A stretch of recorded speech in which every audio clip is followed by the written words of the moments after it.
Hello friend, नमस्ते। मैं LC Meena आज से भारतीय ज्योग्राफी की क्लास स्टार्ट कर रहा हूं और ये पहला टॉपिक रहेगा भारतीय ज्योग्राफी का।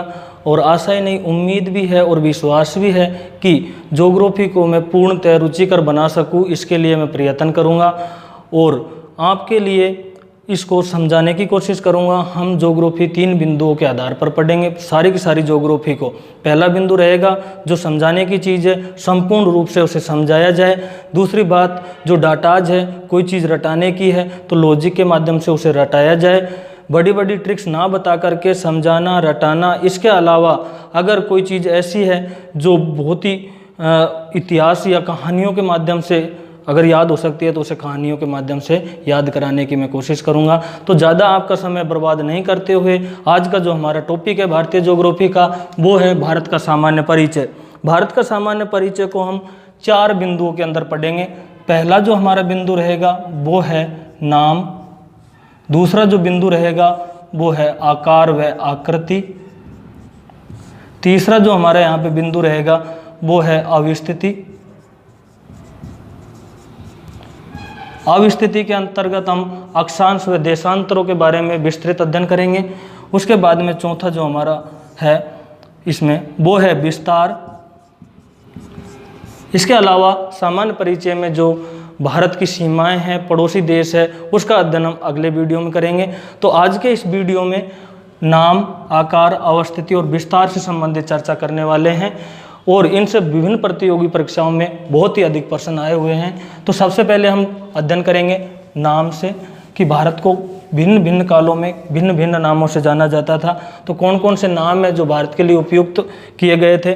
सबसे पहले बात करें तो प्राचीन काल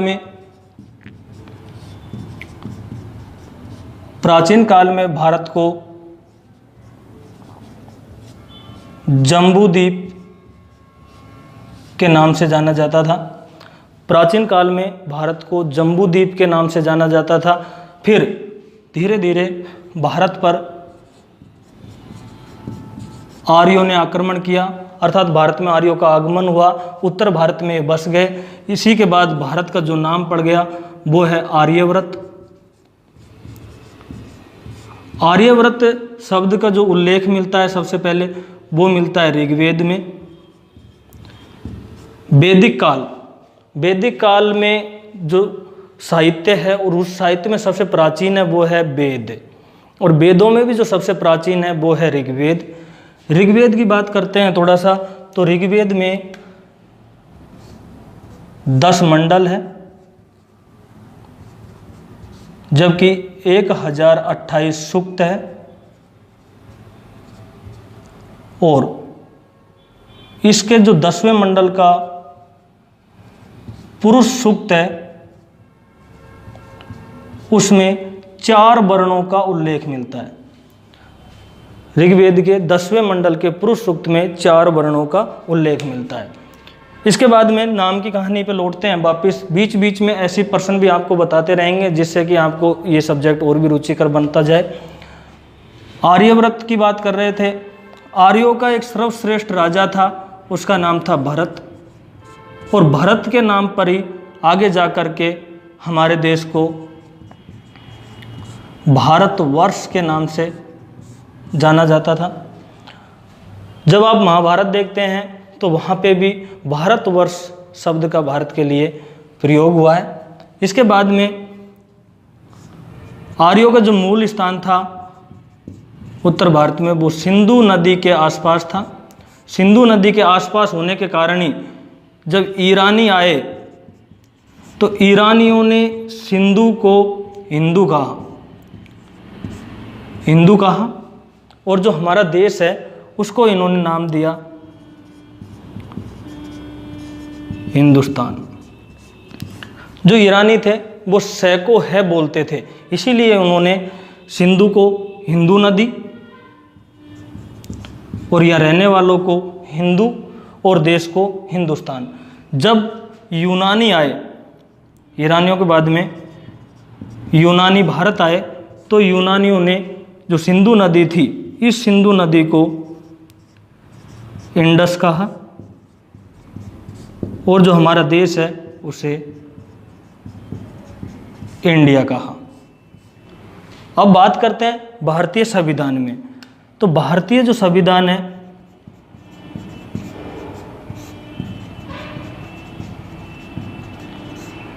भारत के लिए कौन से शब्द का प्रयोग हुआ है? भारत के लिए जो शब्द प्रयोग हुआ है वह है India, that is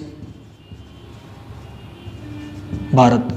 India that is Bharat. भारतीय संविधान में भारत के लिए इंडिया दैट इज भारत शब्द का प्रयोग हुआ है। और इसका अगर हम हिंदी बात करते हैं तो इसका हिंदी है इंडिया अर्थात भारत। कौन सा शब्द है? इंडिया अर्थात भारत। इन दोनों शब्दों का ही संविधान में उल्लेख है। इंडिया अर्थात भारत राज्यों का संघ है, राज्यों का संघ है। और राज्यों के लिए भारत में यूनियन शब्द का प्रयोग हुआ है। यूनियन शब्द का प्रयोग हुआ है। राज्यों का संघ, संघ के लिए यूनियन शब्द का प्रयोग हुआ है। स्टेट ऑफ यूनियन, ये भी एक महत्वपूर्ण प्रश्न है। जबकि अमेरिका जैसे देशों में राज्यों के लिए किस शब्द का प्रयोग हुआ है? फेडरल शब्द का प्रयोग हुआ है। इसको अगर आप अच्छी तरह से अध्ययन करना चाहते हैं तो भारतीय राजनीति विज्ञान के जो वीडियो मैंने अपलोड किया हुआ है वहाँ पे मैंने इनकी अच्छी तरह से व्याख्या की गई है, आप वहाँ जा कर के ये देख सकते हो। तो हमने नाम की कहानी में एक बार रिवाइज करते हैं जल्दी जल्दी से। प्राचीन काल में भारत को जम्बू द्वीप के नाम से जाना जाता था। भारत में आर्यों का आक्रमण हुआ और आर्य उत्तरी भारत में आकर बस गए। इसी कारण से भारत को आर्यवर्त के नाम से जाना गया। आर्यवर्त शब्द का सबसे पहले उल्लेख मिलता है, वो ऋग्वेद में मिलता है। आर्यवर्त का सबसे जो सर्वश्रेष्ठ राजा था उसका नाम भरत था। भरत के नाम पर ही हमारे देश को भारत वंश के नाम से जाना गया और भारतवर्ष का उल्लेख महाभारत में भी मिलता है। इसके बाद में जो आर्य थे उनका निवास स्थान सिंधु नदी के आसपास होने के कारण उन्होंने जब यहाँ ईरानी आए तो उन्होंने भारत के लिए कौन से शब्द का प्रयोग किया? इस नदी के लिए शब्द का प्रयोग किया, वो तो था हिंदू नदी। और यहाँ रहने वाले लोग थे उनको कहा हिंदू और इस देश को कहा हिंदुस्तान। इसी तरह जब यूनानी आए तो यूनानियों ने इस नदी को इंडस कहा और यहाँ रहने वाले को इंडियन और इस देश को इंडिया नाम दिया। संविधान में भारत का जो नाम मिलता है इंडिया और भारत दोनों ही मिलता है, इंडिया अर्थात भारत। ये पहला। दूसरा हम बात करेंगे आकार व आकृति की। आकार एक साधारण भाषा का शब्द है, उपमा अलंकार कुछ भी आप लगा सकते हो। जबकि आकृति के लिए हूबहू वही चीज़ का प्रयोग किया जाता है। हम कह सकते हैं कि भारत का जो आकार है एक मानव के आकार में है, ऐसे एक मानव खड़ा हुआ है, भारत माता का आकार है, ऐसे हम बोल सकते हैं। जबकि अगर हम भारत की आकृति की बात करें, भारत की आकृति, तो भारत की आकृति है चतुष्कोणीय। भारत की आकृति कैसी है? चतुष्कोणीय है। ये भारत दिखाई दे रहा है आपको, इसकी आकृति कैसी है? चतुष्कोणीय। भारत का क्षेत्रफल की अगर हम बात करेंगे तो भारत का क्षेत्रफल 32,87,263 किलोमीटर स्क्वायर यानी वर्ग किलोमीटर है। 32,87,263 वर्ग किलोमीटर है। अब आप इसको दो तीन तरह से याद कर सकते हो। एक तो ऐसे 32,87,263 किलोमीटर, यहाँ पे ऐसे देखो, यहाँ पे कितना है? 3 है, यहाँ 2 है, तो यहाँ 3 है और 3 को 2 से करेंगे तो 6 हो गए, फिर 2 लिख दिए यहाँ पे। ऐसे करके भी आप कैसे भी इसको याद कर लेना, ये आपको याद रहना चाहिए। भारत का क्षेत्रफल कितना है? 32,87,263 वर्ग किलोमीटर है पूरे भारत का। क्षेत्रफल की दृष्टि से विश्व में कौन सा स्थान है? विश्व में स्थान। क्षेत्रफल की दृष्टि से भारत का विश्व में 7वां स्थान है। तो हम यहाँ अध्ययन करेंगे उन देशों का जो भारत से पहले 6 देश कौन कौन से आते हैं। उनमें सबसे पहले बात करें रूस, 2 नंबर पे है कनाडा, 3 नंबर पे चीन, 4 नंबर पे है अमेरिका,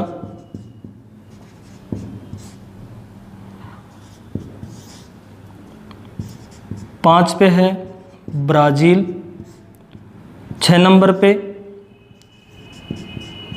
ऑस्ट्रेलिया और 7 नंबर का जो है वो हमारा भारत है। ये तो है विश्व के सबसे बड़े देश क्षेत्रफल की दृष्टि से। सबसे बड़ा कौन सा है? रूस, उसके बाद में है कनाडा। इनको आप एक एक अक्षर से भी याद कर सकते हो। यहाँ पे याद करना है तो जैसे देखो, रू के चीन, अब आ भारत। तो ये बन गई इसकी ट्रिक्स। तो ट्रिक्स भी आसान होनी चाहिए, ऐसे नहीं आप कह खे डेढ़े ऐसी ट्रिक्स बना ले। तो आप याद करोगे कैसे? रुक चीन अब आ भारत। पहले चीन हमसे दादागिरी लगाता था, अब हम बहुत ज़्यादा संपन्न हो गए धीरे धीरे, तो अब हम कह रहे हैं कि रुक चीन अब आ भारत, अब रुक तू। और डोकलाम विवाद में हमने चीन को पीछे ढकेल दिया, तो ये हमारी शक्ति का ही प्रदर्शन मान लो। तो इस ऐसे प्रकार की ट्रिक्स आप याद कर सकते हो। ये तो थे बड़े देशों की बात। अब बड़े देशों की बात हो ही गई क्षेत्रफल में, तो छोटे देशों के बारे में भी चर्चा हो जानी चाहिए। तो विश्व के छोटे देश, ट्रिक्स हटा देता हूँ यहाँ से और छोटे देशों के बारे में बात करते हैं। विश्व के क्षेत्रफल की दृष्टि से छोटे देश। छोटे देशों में नंबर 1 है वेटिकन सिटी, दूसरा है मोनाको, तीसरा नारू। बस बहुत है, तीनों याद कर लेना, ज़्यादा याद करने की ज़रूरत ही नहीं है। तो कौन कौन से? वेटिकन सिटी, मोनाको और नारू। इन्हीं को भी आप एक एक अक्षर उठा के याद रख सकते हो। देखो बेटी, आप क्या लिखोगे इनकी ट्रिक्स?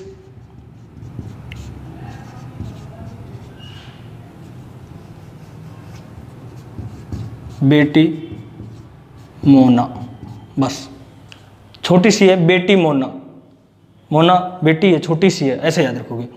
तो ये हो गया आपका वेटिकन सिटी, ये हो गया मोनाको और ये हो गया 3 नंबर पे नारू।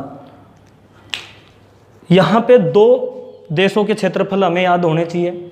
कौन कौन से? एक तो वेटिकन सिटी जो विश्व का सबसे छोटा देश है, उसका क्षेत्रफल भी प्रतियोगी एग्जामों में पूछा जा सकता है। और एक विश्व का सबसे बड़ा जो देश है क्षेत्रफल की दृष्टि से, रूस, इसका क्षेत्रफल भी हमें आसानी से याद करना होगा, क्योंकि ये कभी भी एग्जाम में आ सकते हैं।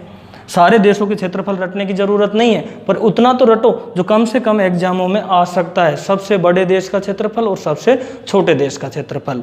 मेरी यहाँ पे कोशिश यही रहेगी कि ज़्यादा से ज़्यादा भी ना पढ़ाया जाए, परंतु प्रतियोगी परीक्षाओं में जितना पूछा जाए उतना तो बताया जाए। कम से कम दिल से पढ़ा रहा हूँ मैं आप लोगों को, दिल से याद कराऊंगा सारा की सारी चीज़ें। आप लोग यहाँ देखते रहिए। सबसे पहले आपको याद रखना है रूस का क्षेत्रफल। रूस के क्षेत्रफल की बात करते हैं तो रूस का जो क्षेत्रफल होगा वह है 17,098,240 किलोमीटर स्क्वायर। 17,098,240 kilometre square. ये किसका क्षेत्रफल है? रूस का, वर्ग किलोमीटर में। वेटिकन सिटी की बात करें तो इनका जो क्षेत्रफल है वो है 0.44 किलोमीटर स्क्वायर, यानी वर्ग किलोमीटर। सबसे छोटे देश का क्षेत्रफल 0.44 वर्ग किलोमीटर है और सबसे बड़े देश का जो क्षेत्रफल है 17,098,240 वर्ग किलोमीटर है। इसके बाद में इसी में और बात थोड़ी सी आगे करते हैं कि वेटिकन सिटी के बारे में चर्चा करते हैं कि सबसे छोटा देश 0.44। तो इसके बारे में थोड़ी सी चर्चा है। वैसे ये चीज़ें हैं जो किताबों में आपको नहीं मिलेगी, फिर भी इंटरेस्ट पैदा करने के लिए मैं थोड़ी सी बात बता रहा हूँ आपको। देखो, विश्व मानचित्र में ऐसे जा कर के आपने देखा होगा एशिया, ये यूराल पर्वत, उसके बाद में कैस्पियन सागर झील, उसके बाद में काकेकस पर्वत, और ये आपका काला सागर। और काला सागर आगे जा कर के मिल जाता है किससे?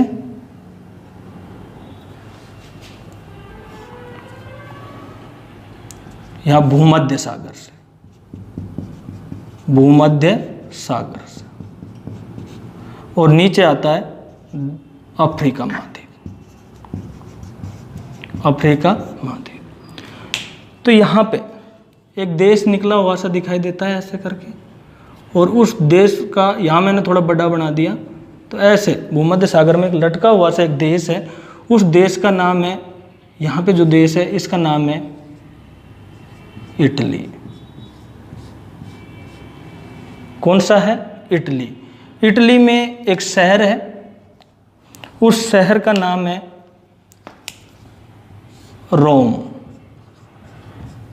रोम शहर कहाँ पे है? इटली में। ये जो रोम शहर है इसके बगल में होकर एक नदी बहती है, उस नदी का नाम है टाइबर नदी। क्या नाम है? टाइबर नदी। यहाँ से रोम के बारे में क्यों बता रहा हूँ, टाइबर नदी के बारे में क्यों बता रहा हूँ? तो टाइबर इसलिए क्योंकि रोम में एक कॉलोनी है, हम ऐसे मान सकते हैं कि रोम नगर के बीचों बीच में पोप का निवास था। किसका था? पोप का निवास। पोप कौन था? ईसाइयों का धर्मगुरु पोप, उनका निवास था यहाँ पे। उनका जो निवास था उसे सभी ईसाई देशों ने स्वतंत्र देश बना दिया, एज ए रोम की कॉलोनी मान सकते हो आप, और उसे बना दिया गया स्वतंत्र देश कि इसके ऊपर किसी का भी राजनीतिक अधिकार ना रहे। अब देखो, स्वतंत्र देश बना दिया उस क्षेत्र को जहाँ पर धार्मिक जो इमारतें बनी हुई थी, क्षेत्र था, पोप का निवास स्थान था, उनके महल थे, उनके पूजा अर्चना करने के स्थान थे उनको। तो ये एक हम ये कह सकते हैं कि 0.44 किलोमीटर स्क्वायर वर्ग किलोमीटर का क्षेत्र है, उसे एक स्वतंत्र देश मान लिया गया। अब कौन कौन से प्रश्न बनते हैं कि विश्व का सबसे छोटा देश है वो कौन, कहाँ पे है, किस देश के अंतर है स्थल रुद्ध है? इटली के। विश्व का सबसे छोटा देश है वो कौन से नगर में है? रोम नगर में है। ठीक है, कौन सी नदी के किनारे है? टाइबर नदी के किनारे है। इसके अलावा आगे चलते हैं, तो ये हमारा था भारत की क्षेत्रफल। और एक यहाँ पे एक तथ्य और है कि भारत विश्व का ऐसा एकमात्र अकेला देश है जिसका नाम किसी महासागर के नाम से जुड़ा हुआ है। उस महासागर का नाम है हिंद महासागर। क्या नाम है? हिंद महासागर। अब हम आगे का जो हमारा टॉपिक आएगा उस टॉपिक पर चर्चा करते हैं। उस टॉपिक का नाम है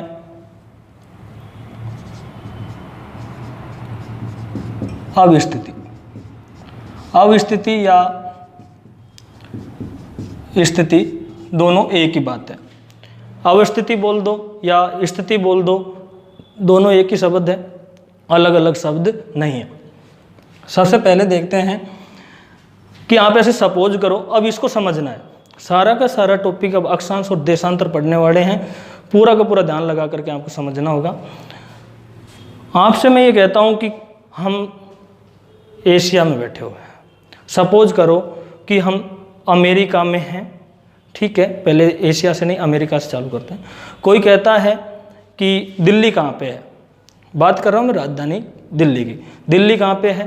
तो अमेरिका में बैठा हुआ व्यक्ति कहेगा कि दिल्ली तो दक्षिणी एशिया में है। तो फिर दिल्ली दिशा कौन सी हो गई? दक्षिण दिशा। अच्छा, वापिस हम भारत में आ गए। सपोज करो हम भारत के किसी भी राज्य में बैठे हुए हैं, हम पूछेंगे कि अब बताओ कि दिल्ली कहाँ पे है, तो हम कहेंगे उत्तरी भारत में लगभग, तो हमारी दिशा उत्तर होगी। अब कोई मान ली जाए बंगाल से बोलेगा कि दिल्ली कहाँ है, अलग दिशा हो गई। जम्मू कश्मीर से बोलेगा दिल्ली कहाँ है, अलग दिशा में हो गई। गुजरात से बोलेंगे, पंजाब से चंडीगढ़ से बोलेंगे दिल्ली कहाँ है, तो अलग दिशा में हो गई, जबकि दिल्ली एक ही जगह पे है। तो ये चीज़ें क्या होती है? ये एक दिशा भ्रम होता है। ये क्या होता है? एक दिशा भ्रम होता है। और इसी दिशा भ्रम को हटाने के लिए हमें ग्लोब की सहायता लेनी पड़ती है। ग्लोब के माध्यम से हम ये समझ सकते हैं कि हम वर्तमान में कहाँ पे है, कोई भी स्थान कौन सी दिशा में है। ये चीज़ हम कहाँ से सीखेंगे? ग्लोब से। तो स्थिति व अवस्थिति के लिए हम अगर बात करें ग्लोब पर हमारी स्थिति क्या है, ऐसे तो मैं कह सकता हूँ कि विश्व मानचित्र पर हम कहाँ पे हैं? दक्षिणी एशिया में। क्या लिखना है आपको? विश्व मानचित्र पर हम कहाँ पे हैं? दक्षिणी एशिया में। और दक्षिणी एशिया में भी भारत कहाँ पे? दक्षिण एशिया के मध्य में। दो चीजें यहाँ पे अच्छी तरह समझ लेना। मैं मध्य एशिया की बात नहीं कर रहा, हम एशिया के कहाँ हैं? दक्षिण एशियाई देशों में भारत का स्थान है। और दक्षिण एशिया के देशों में, जो दक्षिण एशिया के देश है, उनमें भारत का कहाँ पे है? मध्य में। अब इसको मैं स्पष्ट करता हूँ कि मैं जो बात कह रहा हूँ वो सही है क्या। देखो, दक्षिण एशिया में जो देश आते हैं उनमें से एक देश तो है इंडिया, दूसरा देश की बात करेंगे वो है बांग्लादेश। दो देश, इंडिया, बांग्लादेश। फिर दो देश भारत के इस साइड में, एक है पाकिस्तान और एक है अफगानिस्तान। एक है इंडिया, बांग्लादेश, एक है पाकिस्तान, अफगानिस्तान। भारत के एक यहाँ पे भी है नेपाल और एक है भूटान। तो भारत के दो इस दिशा में हैं, दो इस दिशा में हैं और दो इस दिशा में। एक है नीचे, यहाँ पे नीचे जाकर के आपको दिखाई नहीं दे रहा होगा, मालदीव, और यहाँ पे है यहाँ श्रीलंका। कितने देश हो गए? 1 2 3 4 5 6 7 8। जो दक्षिणी एशिया की देश है उनकी संख्या कितनी है? 8 है। उन दक्षिण एशियाई 8 देशों में भारत कहाँ पे है? मध्य में। और सारे क्या है? भारत के चारों ओर है। आगे समझ में? तो स्पष्ट हो गया कि दक्षिण एशिया के मध्य में क्या है? भारत। ये भारत की कौन सी स्थिति की बात की मैंने? विश्व मानचित्र पर। अब हम ग्लोब पर देखते हैं, ग्लोब पर हमारी क्या स्थिति है उसके बारे में।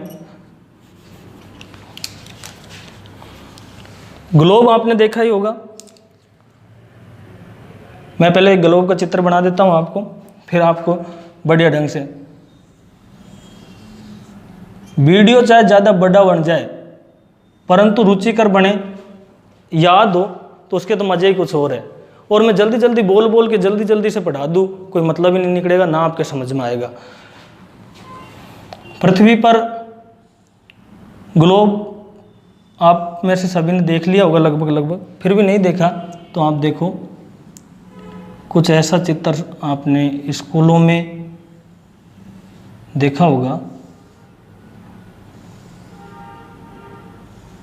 चित्रों में भी देखा होगा, ऐसे करके।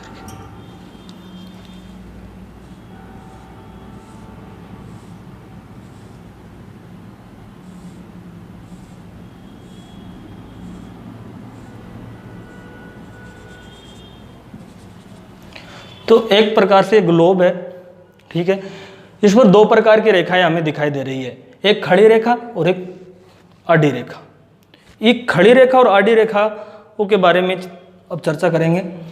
तो पृथ्वी का जो ग्लोब है या पृथ्वी है उस पर काल्पनिक रेखाएं मानी गई है या खींची गई है। कौन सी रेखा है? काल्पनिक।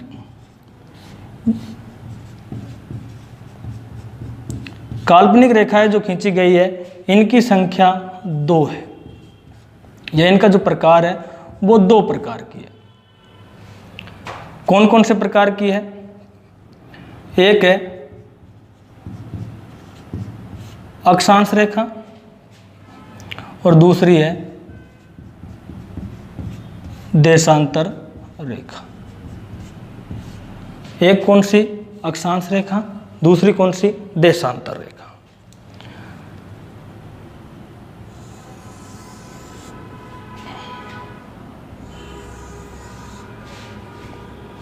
सबसे पहले हम इनका चित्र बनाते हैं।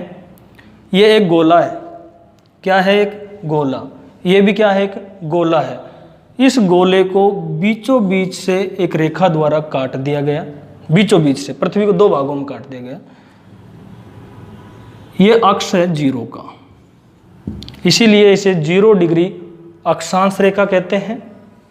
0 डिग्री अक्षांश रेखा को ही भूमध्य रेखा कहते हैं और इसे ही विषुवत रेखा के नाम से जाना जाता है। इसी प्रकार से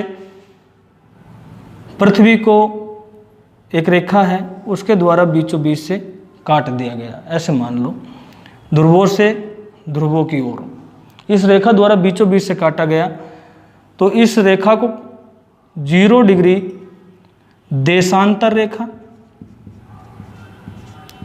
नाम दिया गया। इसके अलावा इसे GMT अंतरराष्ट्रीय समय रेखा नाम दिया गया, प्रधान माम्योत्तर रेखा भी नाम दिया गया। एक बार फिर बताता हूं, इधर आडी रेखा द्वारा काटा गया उसे भूमध्य रेखा, 0 डिग्री अक्षांश रेखा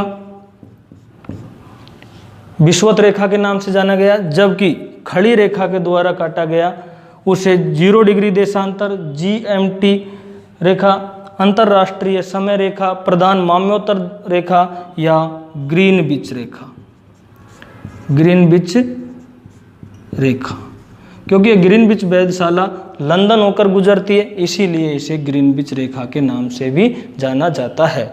ये तो है इन दोनों रेखाओं के बारे में बात। अब देखो, ये एक पूरा गोला था, इस गोले को काट के एक भाग रह गया उत्तर में और एक हो गया दक्षिण में। ये जो दक्षिण का भाग है और ये कौन सा है, उत्तर का भाग। उत्तर का जो भाग है वो कहलाता है उत्तरी गोलार्ध, मतलब गोल प्लस अर्ध, मतलब उत्तर का आधा गोला, गोलार्ध। कोई पूछे आपसे गोलार्ध किसे कहते हैं, तो उत्तर का आधा गोला उत्तरी गोलार्ध, और यह है दक्षिणी गोलार्ध, गोल प्लस अर्ध गोलार्ध। यह है आपका दक्षिणी गोलार्ध, दक्षिण का आधा गोला। इसी प्रकार इसके इधर की साइड में है वो है जी पूर्वी, सॉरी पश्चिमी गोलार्ध, वो गोला प्लस अर्ध, और यह है पूर्वी गोलार्ध। यहां तक तो समझ में आ ही गया होगा कि ये पूर्वी गोलार्ध क्यों है, पूरब का आधा गोला और ये पश्चिम का आधा गोला, ये उत्तरी, ये दक्षिण। अब हम बात करेंगे कि ये अक्षांश है क्या चीज पहले तो, और ये देशांतर क्या चीज है। यहां पे आप कल्पना करो कि यहां से हम डी की सहायता से, डी होता है ना, हम स्कूलों में पढ़ते हैं, तो मतलब ऐसे बस डी की सहायता से आप इस बिंदु पे डी रखोगे और पश्चिम में आप 1 डिग्री का कोण बनाओगे। पहले पूर्व में बना लो, फिर पश्चिम में बना लो। आपने 1 डिग्री का कोण पूर्व में बनाया, 1 का पश्चिम में बनाया।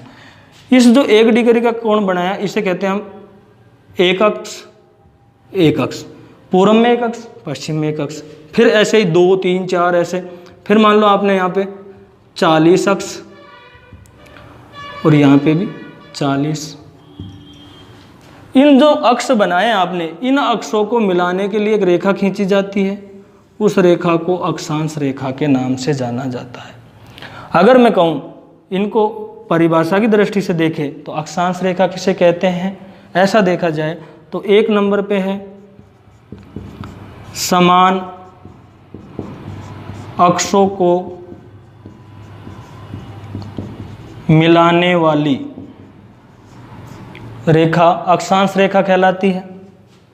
दूसरा, भूमध्य रेखा के समानांतर उत्तर व दक्षिण में खींची जाने वाली रेखा, ये भूमध्य रेखा है, विषुवत रेखा है, 0 डिग्री अक्षांश रेखा है। इसके समानांतर, मतलब समान अंतर से, ऐसे नहीं है कि कम ज़्यादा अंतर से, मतलब ऐसे समान समान अंतर से जो रेखाएं खींची गई है उन्हें क्या कहते हैं, अक्षांश रेखा कहते हैं। उत्तर में खींच गई तो अब दक्षिण में खींच लेते हैं।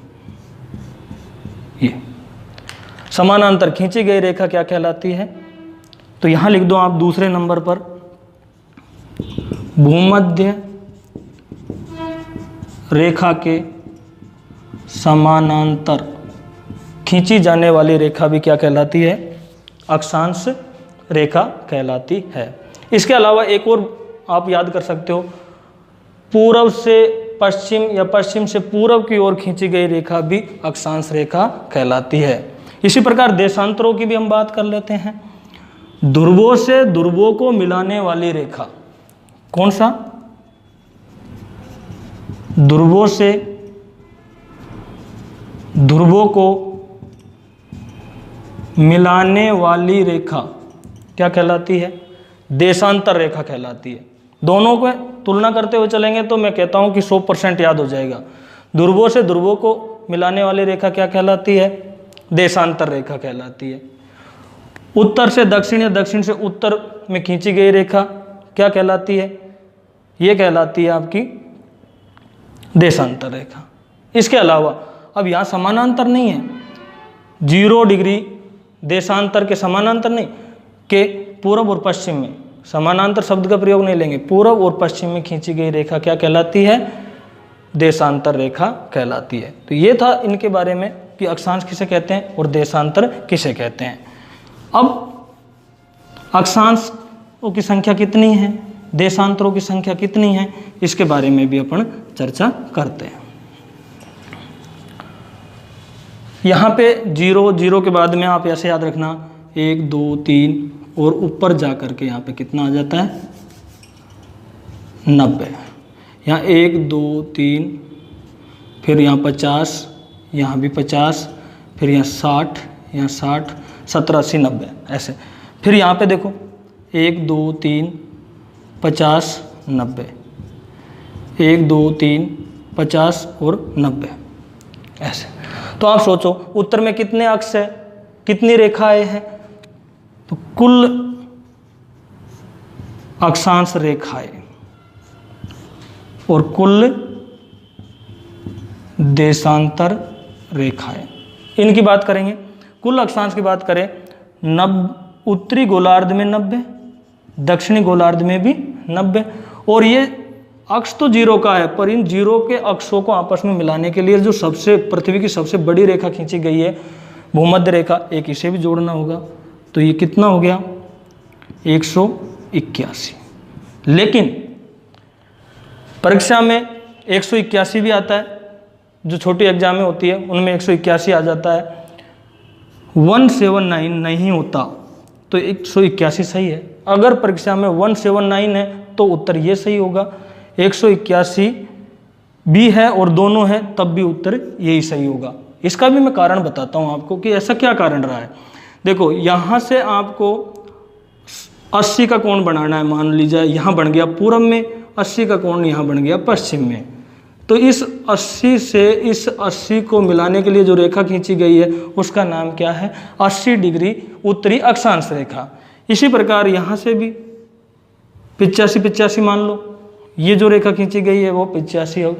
अब इसी बिंदु से आप एक रेखा खींचो जो कि कहाँ जानी चाहिए? पूर्व में 90 डिग्री पर और पश्चिम में भी 90 डिग्री पर। इसी प्रकार पूर्व और पश्चिम में 90 डिग्री का कोण अगर यहाँ से बनाएंगे तो वो एक रेखा होगी। मतलब यहाँ से 90 डिग्री का बनाएंगे तो ऐसे बनेगा और नीचे की साइड बनाएंगे तो ऐसा बनेगा। हमने जबकि 85 का बनाया था तो ऐसा बना था, इन दोनों को हमने रेखा से मिला दिया था। अब इनको तो हम रेखा खींच ही नहीं सकते, इसीलिए 90 उत्तरी अक्ष और 90 जो दक्षिणी अक्ष है वो रेखा नहीं होकर के क्या है? बिंदु है। और यही कारण है कि अक्षांशों की कुल संख्या कितनी है? 179 है। मैं सारी की सारी चीज़ें क्लियर करता जा रहा हूँ, मैं वही चीज़ बता रहा हूँ जो एग्जाम में आती है। आगे देखते हैं थोड़ा सा देशांतरों के बारे में। तो देशांतरों में क्या होता है? 0 से इधर जाएंगे हम पूर्व की ओर, तो 0 को गिनते हुए 180 तक जाएंगे। पहले बता रहा हूँ 0 को गिनते हुए हम 180 तक जाएंगे, इधर से गिनते गिनते गिनते पीछे की साइड में जाके 180 तक।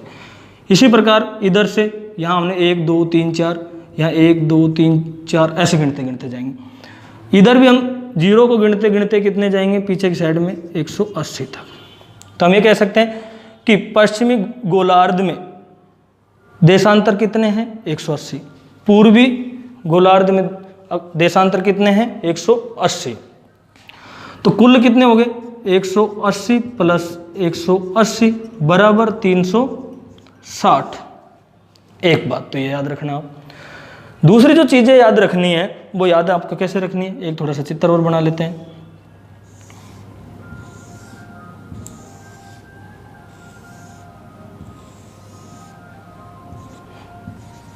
ये लो सब कि मैं कह रहा हूं कि 0 से गिनते गिनते जाएंगे तो फिर एक रेखा की तो दिक्कत आएगी, हमें कोई दिक्कत नहीं आएगी। जब इधर से हम 0 से गिनते जाएंगे तो 180 तो कहाँ हो जाएगा 179 पे ही।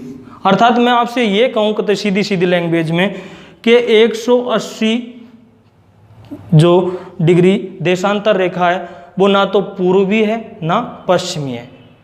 180 जो डिग्री देशांतर रेखा है जो 0 के विपरीत पीछे की साइड में है वो ना तो क्या है पूर्वी है ना उसके साथ पूर्वी ना पश्चिमी, दोनों ही नहीं लगता। वो अंतर्राष्ट्रीय तिथि रेखा है जो जल भाग में होकर के ही मान्य है, उसको पार करने पर एक दिन घटता है और एक दिन बढ़ता है। वैसे तो अक्षांश देशांतर में आपको अलग से पढ़ाऊंगा विस्तृत रूप से, यहाँ पे केवल हम भारत के संदर्भ में पढ़ रहे हैं। थोड़ा सा आगे और चलते हैं। ये कुल संख्या हो गई दोनों की, इधर कितनी थी 179 और इधर कितनी है 360। एक देशांतर को पार करने में सूर्य को या सूर्य के प्रकाश को समय लगता है 4 मिनट का। कितने मिनट का समय लग रहा है 4 मिनट का समय लग रहा है। तो ये सारे के सारे 360 देशांतर है, उनको पार करने में समय लगेगा तो 360 × 4 बराबर लगभग 1444 ऐसे कुछ आ जाएगा 40। और इनका जब हम घंटे बढ़ाएंगे तो ये आ जाएंगे 24 घंटे। तो एक दिन कितने का होता है 24 घंटे का होता है। अर्थात हम ये कह सकते हैं कि जो देशांतर रेखा है वो क्या काम आती है समय ज्ञात करने का, समय ज्ञात करने के काम आती है। अब बात करते हैं अक्षांश रेखाएं क्या काम आती है। अक्षांश रेखाओं के बीच की दूरी की बात करेंगे हम। दूरी ये समान होती है, कितनी होती है लगभग 111 किलोमीटर।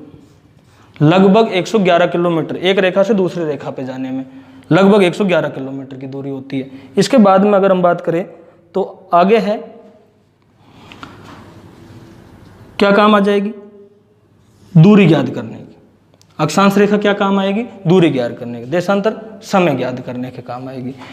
अगला इनसे जो प्रश्न बनते हैं उनके 4-5 प्रश्नों के बारे में और पढ़ लेते हैं। जब हम इतने ही पढ़ गए तो देखो अक्षांश रेखाओं के बीच का जो क्षेत्र होता है, बीच का क्षेत्र, उसे कटिबंध कहते हैं। क्या कहते हैं कटिबंध या जोन कहते हैं, कटिबंध या जोन। जबकि देशांतर रेखाओं के बीच का जो क्षेत्र होता है उसे हम गोरे या GORE के नाम से जानते हैं। इसके अलावा जो अक्षांश रेखाएं होती है वह पूर्ण वृत्त बनाती है, जबकि ये अर्ध वृत्त बनाते हैं।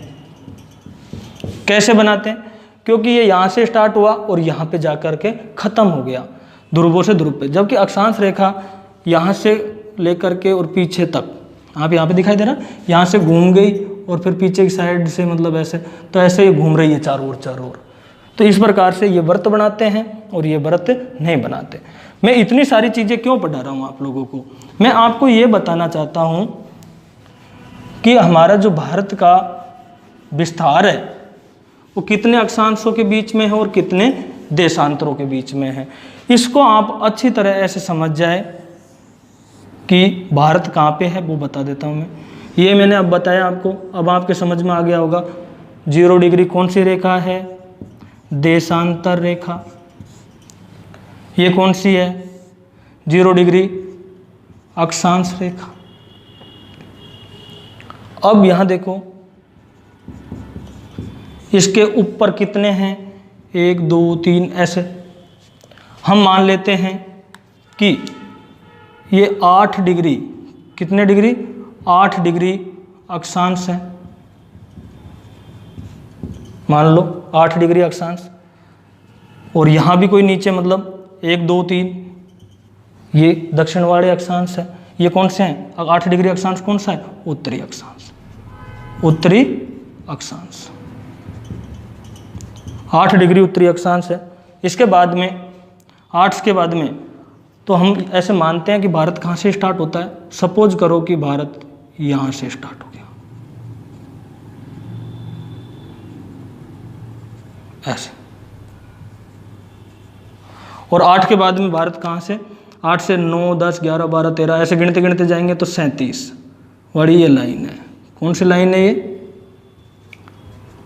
37 डिग्री 6 मिनट।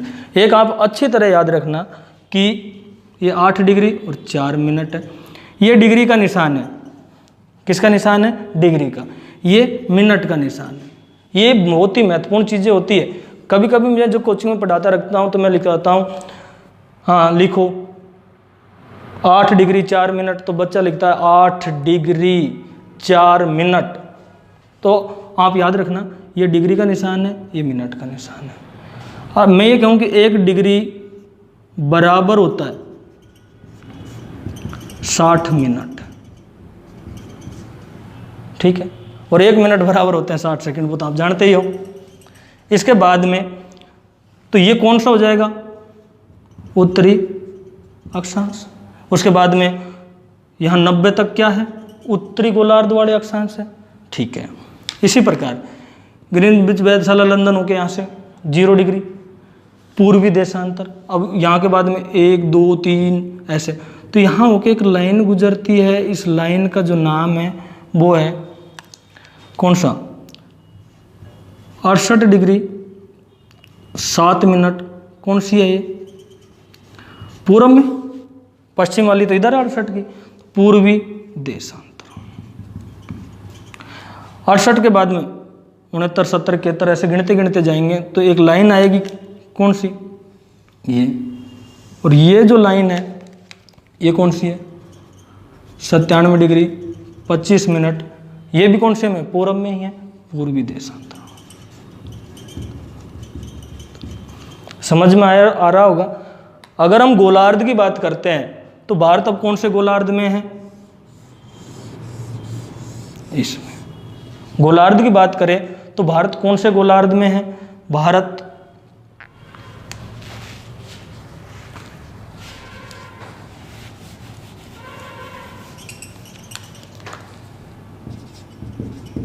उत्तर,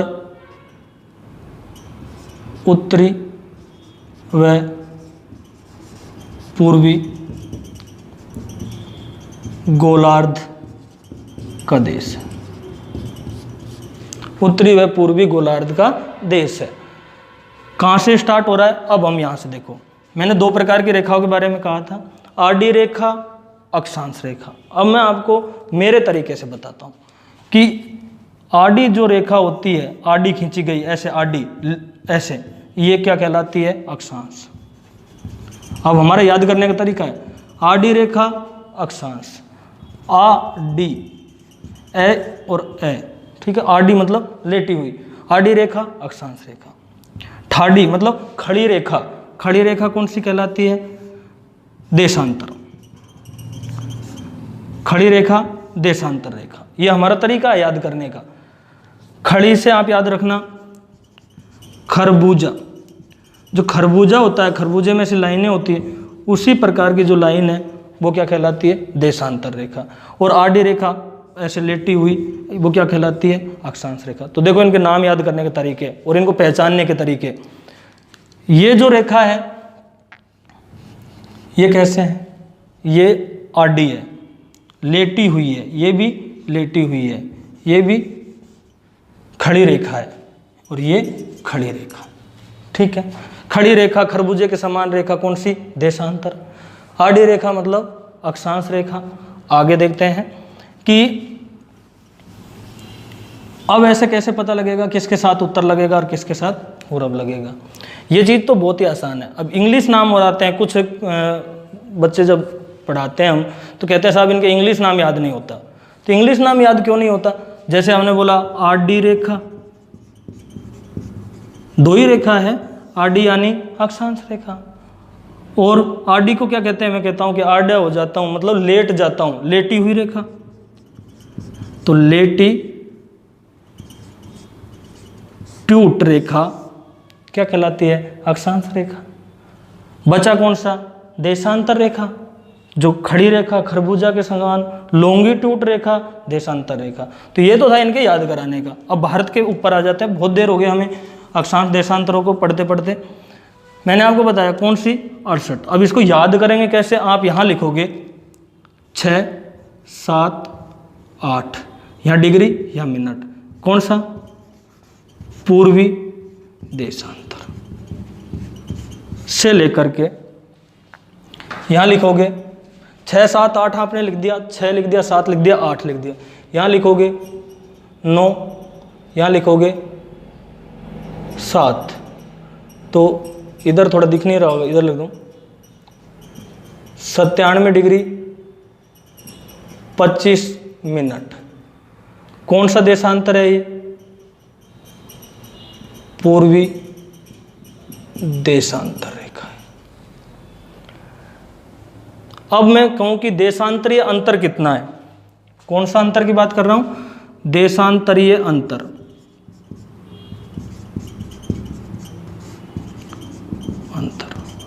कितना है, तो 97 और 25 मिनट में से 7 मिनट गए तो 18 मिनट बच गए, और 97 में से 68 गए डिग्री तो बच गई 29 डिग्री। 29 डिग्री 18 मिनट का अंतर है। यहाँ पे बात कर लेता हूँ मैं बाद में, पहले इसके ऊपर चर्चा करते हैं। क्या काम आता है, समय ज्ञात करने का। 29.18 लगभग 30 अक्षांशों का अंतर है। 30 का मतलब है 30 × 4 करेंगे तो कितना हो गया, 2 घंटे। अर्थात यहाँ के समय में और यहाँ के समय में कितना अंतर है, 2 घंटे का। यहाँ 2 घंटे पहले सूर्य उदय होगा और यहाँ 2 घंटे बाद में सूर्य उदय होगा। अच्छा, आप कहेंगे साहब आपने तो रटल रटाया बता दिया। नहीं नहीं, मैं आपको हल करके बताता हूँ। देखो, 1 मिनट को एक देशांतर को पार करने में, 1 डिग्री देशांतर पार करने में समय लगता है 4 मिनट का। तो 29 डिग्री 18 मिनट को पार करने में समय लगेगा, यही याद कर रहे हैं हम। 18 × 4 करेंगे तो ये हो जाएगा कितना, 72।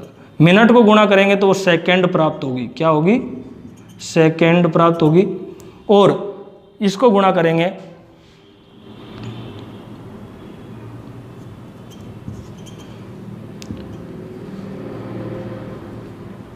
116 मिनट। 116 मिनट ये होगी, 72 सेकेंड होगी, 1 मिनट और 12 सेकेंड ये होगी, तो लगभग 117.12 सेकेंड। अर्थात 1 घंटा पूरे 2 घंटे में थोड़े से घटते हैं, क्योंकि 120 मिनट के 2 घंटे होते हैं। तो ये चीज़ है। अब थोड़ा और आगे बढ़ते हैं कि भारत की जो मुख्य भूमि है वो प्रारंभ होती है 8 डिग्री 4 मिनट उत्तरी अक्षांश से, और कहाँ तक जाती है, 37 डिग्री 6 मिनट उत्तरी अक्षांश।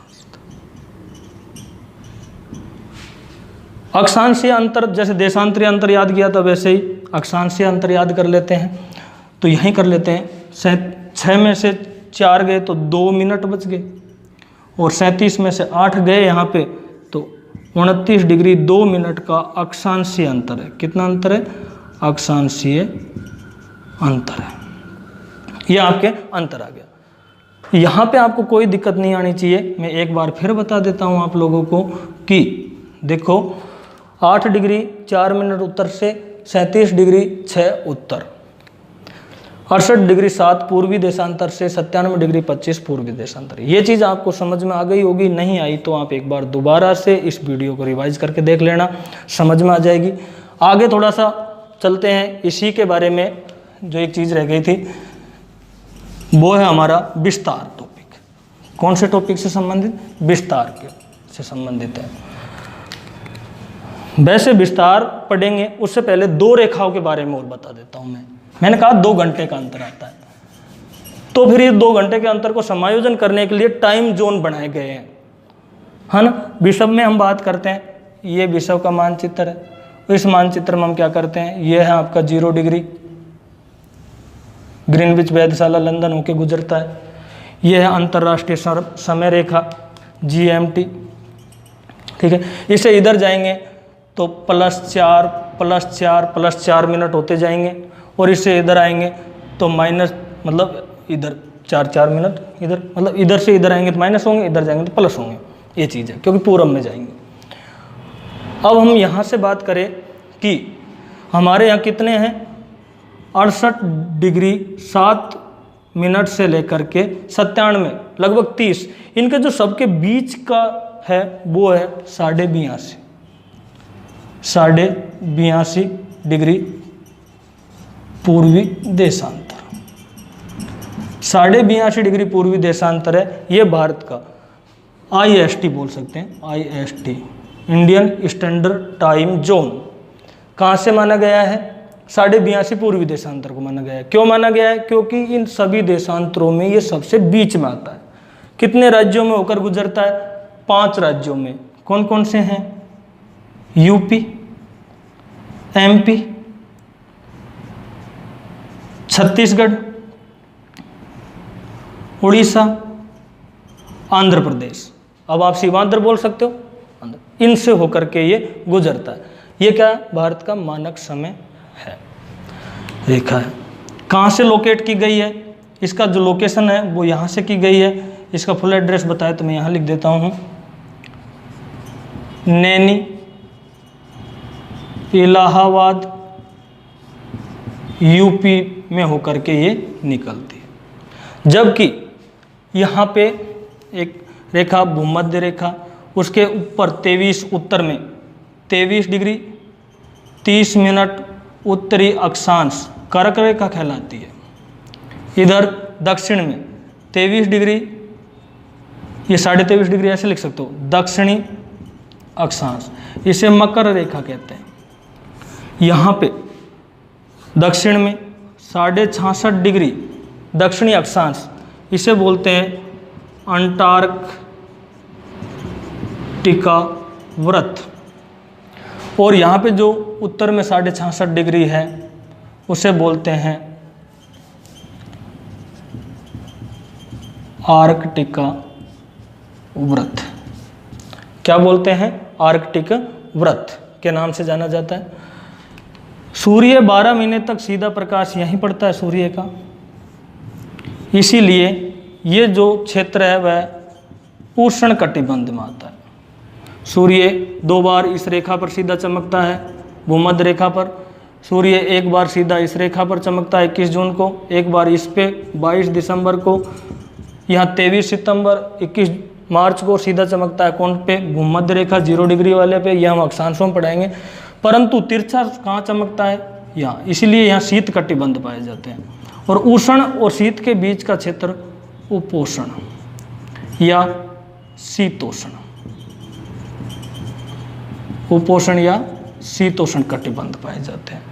भारत में होकर के ये रेखा गुजरती है। कौन सी? कर्क रेखा। भारत को 2 भागों में बांटती है। इसके दक्षिण में उष्ण कटिबंध पाया जाता है, इसके उत्तर में पाया जाना चाहिए था कौन सा? शीतोष्ण कटिबंध पाया जाना चाहिए था। लेकिन यहाँ में थोड़ी सी दिक्कत यह है कि यहाँ पे हिमालय है, और हिमालय की स्थिति, वैसे तो विश्व में यहाँ पे ही वर्षा होनी चाहिए, उष्ण कटिबंध यहीं पाया जाना चाहिए, क्योंकि ITCZ inter tropical conversion zone वहाँ होता है जहाँ पे सूर्य का प्रकाश सीधा पड़ता है, जो हम जलवायु में अच्छी तरह समझेंगे। तो यहाँ पे इसके ऊपर सीधा प्रकाश पड़ना ही नहीं चाहिए था, क्योंकि यहाँ तक पड़ता है। परंतु यहाँ मरुस्थल है और वो रेत है, बहुत ही ज़्यादा गर्म हो जाती है, इसलिए न्यून वायुदाब होता है यहाँ पे, और ITCZ भी जून में यहाँ पे आ जाता है। एक बात। दूसरी बात, कर्क रेखा जलवायु विभाजन का काम करती है, लेकिन हिमालय की स्थिति के कारण वो अच्छी तरह से जलवायु विभाजन का काम नहीं कर पाती। यही कारण है कि भारत में जलवायु निर्धारण का काम करता है हिमालय। हिमालय के उत्तर में शीतोष्ण कटिबंध पाया जाए, शीतोष्ण जलवायु पाई जाती है, और पूरे के पूरे हिमालय के दक्षिण में उष्ण जलवायु पाई जाती है। इसीलिए जब हम किताब खोलते हैं तो पढ़ते हैं कि भारत एक उष्ण कटिबंधीय जलवायु वाला देश है। ये बात आपकी समझ में आ गई। आगे भी हम जलवायु पढ़ेंगे, वहाँ आ जाएगी। इसी के तहत में कर्क रेखा की बात करते हैं। कर्क रेखा भारत के कितने राज्यों से होकर गुजरती है? 8 राज्यों से गुजरती है। बहुत सारी ट्रिक्स आपने पढ़ी होगी, मीरा पुत्री गुमचुज्जा ट्रिक्स वगैरह आपको मैं सीधा बताता हूँ, वो तो आपको याद होगी सारों को। नहीं हो तो मैं आगे वीडियो में ये ट्रिक्स भी बता दूंगा, क्योंकि पॉपुलर ट्रिक्स हो चुकी है, सभी जानते हैं। अब आप ऐसे याद रखोगे, पश्चिम से पूर्व की ओर कौन कौन से राज्य हैं। सबसे पहले आ गया इसके ऊपर कौन सा? गुजरात। सबसे पहले कौन सा राज्य आ गया? गुजरात। उसके बाद में कौन सा आ गया? राजस्थान। उसके बाद में मध्य प्रदेश। फिर आ गया आपका छत्तीसगढ़। फिर आ गया झारखंड और पश्चिमी बंगाल। यहाँ पे है त्रिपुरा और यहाँ पे है मिजोरम। गुजरात, राजस्थान, मध्य प्रदेश, छत्तीसगढ़, झारखंड, पश्चिम बंगाल, त्रिपुरा और मिजोरम। तो ये है आपका पश्चिम से पूर्व की ओर। सर्वाधिक लंबाई कहाँ पे है?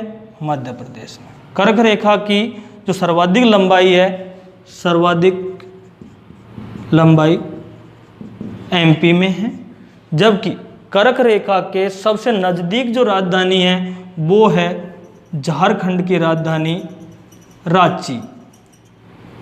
प्रॉपर ऊपर तो नहीं है, पर नज़दीक कौन सी है? झारखंड की राजधानी रांची है, कर्क रेखा के सबसे नज़दीक। दूसरी नज़दीक है गुजरात की गांधीनगर, गुजरात की गांधीनगर। तीसरी सबसे नज़दीक है मध्य प्रदेश की भोपाल। इसके अलावा सबसे दूर राजधानी कौन सी है कर्क रेखा के? वो है जयपुर। तो किसकी है? राजस्थान की राजधानी है। बहुत ज़्यादा समय हो गया, इसीलिए यह वीडियो यहीं समाप्त करते हैं। अगले वीडियो में हम भारत का विस्तार, भारत के सीमाओं के बारे में पढ़ेंगे। केवल विस्तार, तटीय सीमा और समुद्री सीमा के बारे में और राज्यों के बारे में पढ़ेंगे। तो जब तक के लिए नमस्ते दोस्तों। आप मुझे बताना कि ये वीडियो आपको कैसा लगा। अगर आपको ये वीडियो अच्छा लगा तो मैं और भी वीडियो आपको बनाता रहूँगा, वरना आपका भी समय बर्बाद ना हो और मेरा भी समय खराब नहीं हो। धन्यवाद।